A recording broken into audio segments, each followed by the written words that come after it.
So welcome back to the channel, everybody. This is John with SwingFit. We are just now getting back from the golf course, and boy, was it a scorcher today. Not only on the scorecard, but outside as well.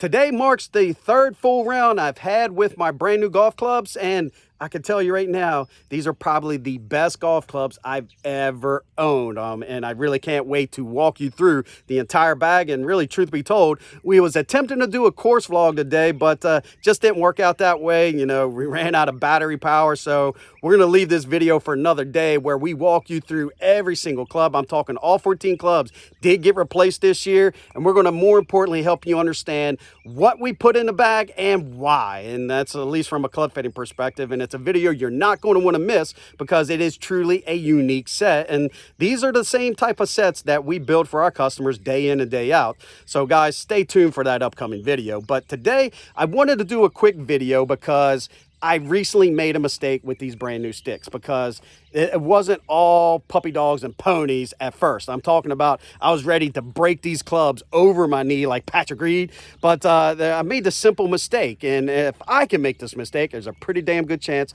that you can make this mistake. And so let's take the clubs inside to help you understand what was the mistake we made and more importantly, what we did to resolve it.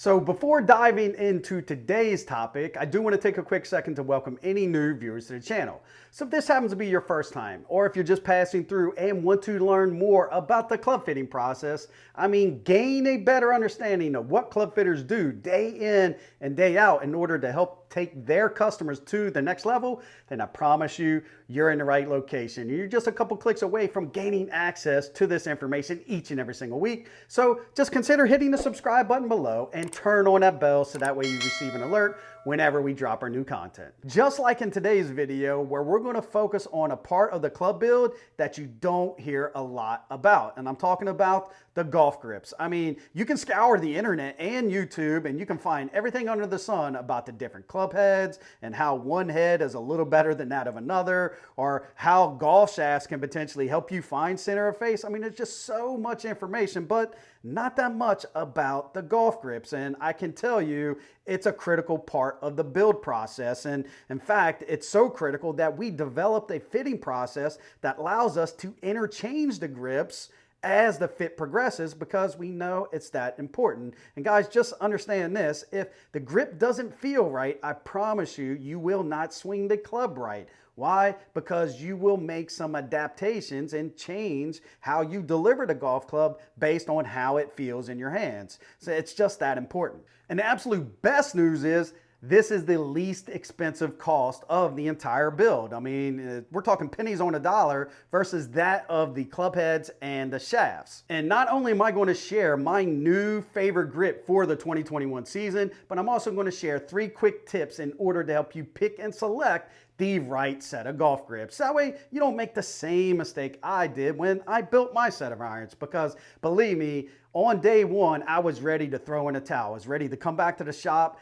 get back in the fitting bay and start all over. But I swapped out the grips, went back out on day 2, and they played like a completely different set of golf clubs. So definitely, I know if it can have that big of a dramatic effect for my game, I know it can do wonders for yours. So let's jump in with tip number 1. And although this tip may seem a little silly at first, stick with me because I can assure you more people make this mistake than what you might think. And in fact, this is the very mistake we made over the weekend when I built my set of irons, where I let my personal preference get in way of my better judgment. And what I'm talking about is I picked the golf grip solely based off of its color. And with all the different color options that is available to you, it is so easy to fall into this trap, especially if you want to match the grips to the shaft bands, or like in our situation where you may have a custom ferrule and you want to put the color matching team colorway grip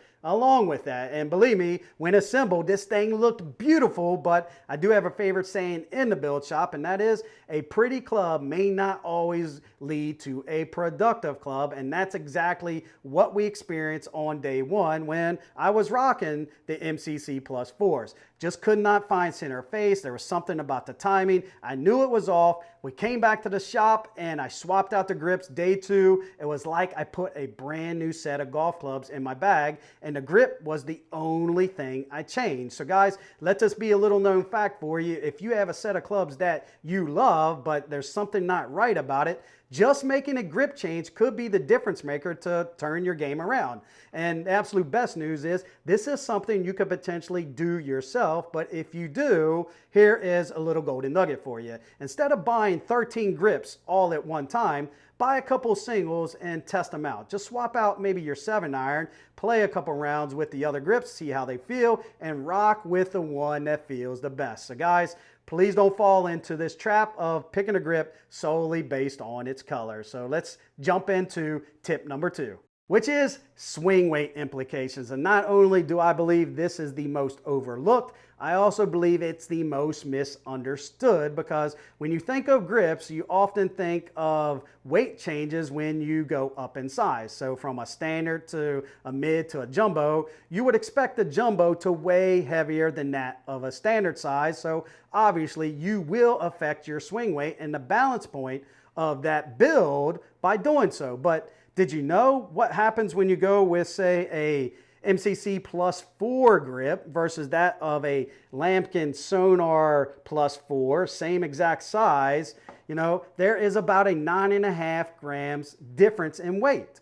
You know, so I can go with a Plus 4 and use it as a counterweight, so to speak, and just understand for every 5 grams you add to the handle, you're going to offset your swing weight by 1 point. So 9.5 grams, there's a 2 swing point deficit, and that is exactly what happened to my golf clubs. And honestly, I thought I can just bear through it and actually just find the timing and tough it out, but I was sadly mistaken, and 2 points is a big difference. We see it day in and day out, and no sooner than I put the lighter grip back on, I was playing like $1 million, and it was like I had a brand new set of golf clubs. So guys, please take the swing weight implications into considerations when you are picking out your grips. And as a quick golden nugget, here's a quick way to kind of verify what is the weight of those grips. You know, you can actually visit our good friends at GolfWorks and go to their grip section, and at the bottom of every grip is going to be a spec section, and that's going to tell you exactly how heavy those grips are, and you can actually come get the weight of your current grips and compare that to the grip you're thinking about trying to see if there is going to be any swing weight changes whatsoever. But guys, please don't buy a grip without taking that into consideration. Which brings us to our third and final tip of the day, and that's please do not buy a golf grip you haven't tested or tried. And I really can't emphasize this point enough. And this is the very reason why we have a nice selection of golf grips in our hitting bay, because as the fit progresses, we'll interchange those golf grips to not only change the size and the weight of the grips, but we're going to play around with the texture just to see how our customers respond. And you might be surprised of what the response is that we do see day in and day out. And if I want to encourage a new swing thought, new swing feeling, there's no quicker way to do so than to change the texture of the grip. And it's just one of these tricks that we have used in order to pull this off. So guys, please do not buy something you haven't tested. So if you have access to a fitting establishment such as ours, go seek them out and try some new grips. If you don't, then just try your buddy's grips and see which ones feel best. That way you can start narrowing down your search criteria in order to pick your next set of grips. And this leads me to our last comment of the day, and that is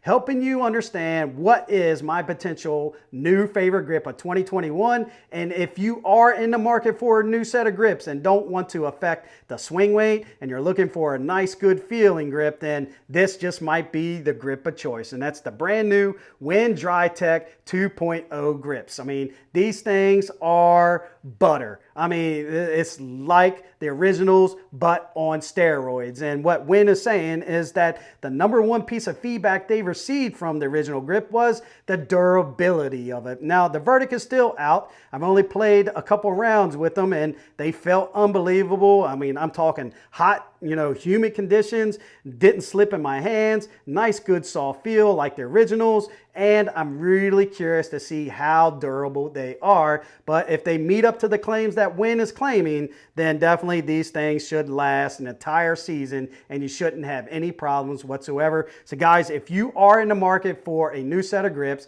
then definitely consider giving the Win DryTech 2.0s a strong look, because one of the things I love about these from a club building perspective is whether if you go with a standard, mid-size, or jumbo size grip, you don't have to worry about the swing weight implications because all the grips are within 1 to 2 grams of each other, and this truly is a club builder's dream to be able to go with whatever size you need without affecting the final swing weight. So in closing, we truly hope you found value in this information we share with you today. And if nothing else, we at least now hope you have a couple tips to help you pick and select your next set of golf grips. So if you have any questions or comments, do me a favor. Just leave them in the remarks below. And until next week, don't forget to take a look at one of these videos over here to the side, because there just might be a couple golden nuggets that's waiting to help you take your game to another level. So guys, until next week, thanks for watching.